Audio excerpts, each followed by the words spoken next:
Bienvenue à tous et à toutes. Et tenons à saluer de façon particulière les anciens et les nouveaux abonnés. Donc, c'est une grande communauté dans laquelle nous grandissons.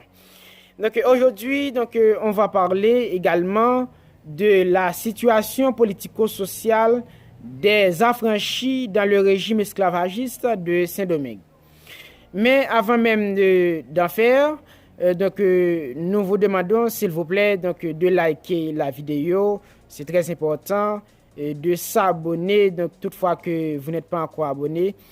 Et d'activer aussi la cloche de notification afin de recevoir toutes nos vidéos.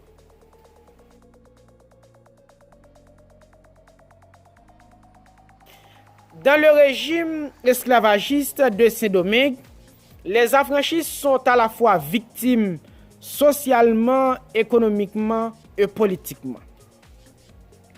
Sur le plan social, et d'un blanc ou d'une négresse ou tout simplement affranchi par son maître, et peu importe ses conditions d'origine et d'existence, l'affranchi est en fait un être marginalisé, humilié par les Blancs.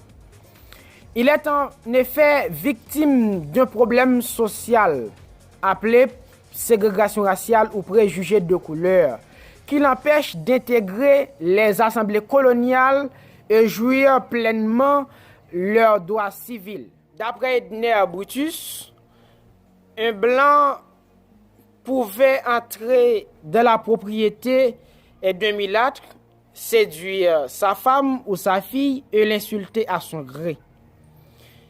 De même, au sein des affranchis, il y avait une discrimination entre les noirs libres ou affranchis de nouvelles souches et les mulâtres ou affranchis d'anciennes souches. D'après Moreau de Saint-Méry, les noirs libres n'étaient admis dans les bals des hommes de couleur. Un mulâtre s'étant appelé de tous les noms en s'établissant avec un noir libre. Peu nombreux, les nègres libres n'avaient qu'à se plier à la volonté des mulâtres, mais les intérêts communs les attachaient pour faire un front commun contre les blancs. Les propriétaires blancs possèdent les 2/3 des terres et les 3/4 d'esclaves de Saint-Domingue, alors que les propriétaires affranchis ne possèdent que le tiers de terres et le quart des esclaves.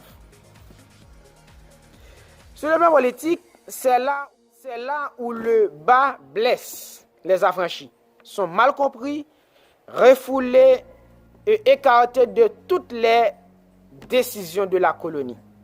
Bref, et ils ne jouissent pas de leurs droits civils et politiques.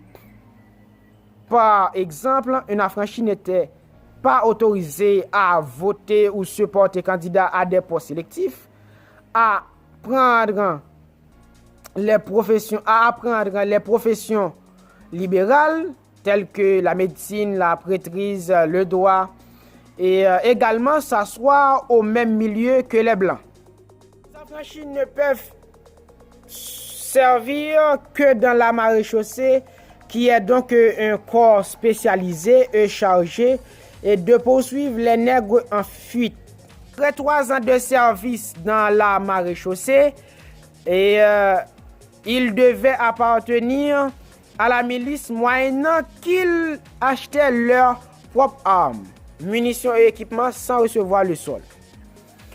Sur le plan administratif, un affranchi ne pouvait servir que dans la maréchaussée, organisme policier qui s'occupait des nègres ou des fugitifs et de protéger les voyageurs sur les grands chemins.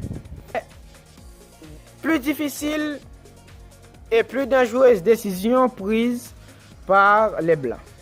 Donc c'était donc comme ça qu'a été la situation politico-sociale des affranchis à Saint-Domingue. Mon nom est Welken Stiwone, l'histoire est ma passion.